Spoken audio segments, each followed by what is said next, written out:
വാഴയിലെ പാട്ടിനും വിമർശനം ഉണ്ടായിരുന്നു കേട്ടോ. ആണോ? ഏയ് ബനാനെ ഒരു പൂ തരാമോ എന്നുള്ള പാട്ട്, അതെന്ത് ചോദ്യമാണ് അങ്ങനെയൊക്കെ ചോദിക്കാൻ പാടും. ഓ, ബനാന എങ്ങനെ പൂ തരുമല്ലേ? അത് മറ്റു ആ പാട്ടുകളുമായിട്ട് കാലമൊക്കെ പോയി. കോമ്പറ്റ് വിനായക എടുത്തൊരു ഇന്റർവ്യൂ പറയുന്നുണ്ടായിരുന്നു, ഉം. നമ്മൾ ആ രീതിയിൽ തന്നെ നിന്ന പാട്ടിനൊരു പുരോഗതി ഇല്ലല്ലോ, ചെയ്യുന്നു. ചേഞ്ച് വരുന്നില്ലല്ലോ ആ ഡിപ്പാർട്ട്മെന്റിൽ. അതെ. ക്യാമറ അപ്ഡേറ്റഡ് ആവുന്നു, ആക്ടിങ് പാറ്റേണിലും വ്യത്യാസങ്ങൾ വരുന്നു, എല്ലാത്തിലും അപ്ഗ്രഡേഷൻസ് വരുന്നു. അപ്പം സുഹൈലും മോസിനും ഒക്കെ എഴുതുന്ന വരികളിൽ തന്നെ ഒരു എനിക്ക് ഈ അടുത്ത് പുതുമയുണ്ട്. ഭയങ്കര ഇഷ്ടപ്പെട്ടതാണ് സൂക്ഷ്മദർശിനിയിലെ ആ പ്രൊമോ സോങ്, ഉം. ദുരൂഹ മന്ദഹാസമേ, മിസ്റ്റീരിയസ് സ്മൈൽ അല്ലേ, ദുരൂഹ മന്ദഹാസമേ. അടിപൊളി. ഭയങ്കര നല്ല ലൈനായിരുന്നു, മോസി എഴുതിയത്. ഗായകനായിട്ട് പാടുന്നുണ്ടോ? ഭരതനാട്യത്തിൽ പോയി പാടിയിട്ടുണ്ടല്ലോ.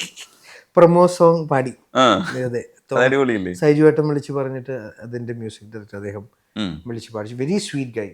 അപ്പോൾ അദ്ദേഹം പറഞ്ഞ് പാടിച്ചാണ്. ഞാൻ അതിലൊരു സേഫ്റ്റി എടുത്തു, അറിയാവുന്ന ഒരാളെ കൂടെ പാടിച്ചിട്ടുണ്ട്, പാട്ട് അറിയാവുന്ന ഒരാൾ, ശബരീഷ് വർമ്മ.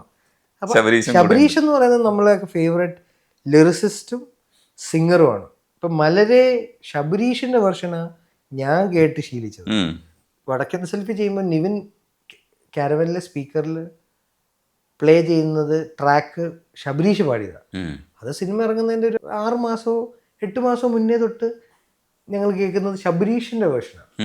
സോ മലരെ വിജയേട്ടൻ്റെ വേർഷൻ ഒട്ടും കുറവില്ല, എന്നാലും ആദ്യം കേൾക്കുന്ന ഒരു ഇമ്പ്രഷൻ എനിക്ക് ശബരീഷിൻ്റെ. സോ ഞാൻ അയാളുടെ വലിയൊരു ഫാനാണ്.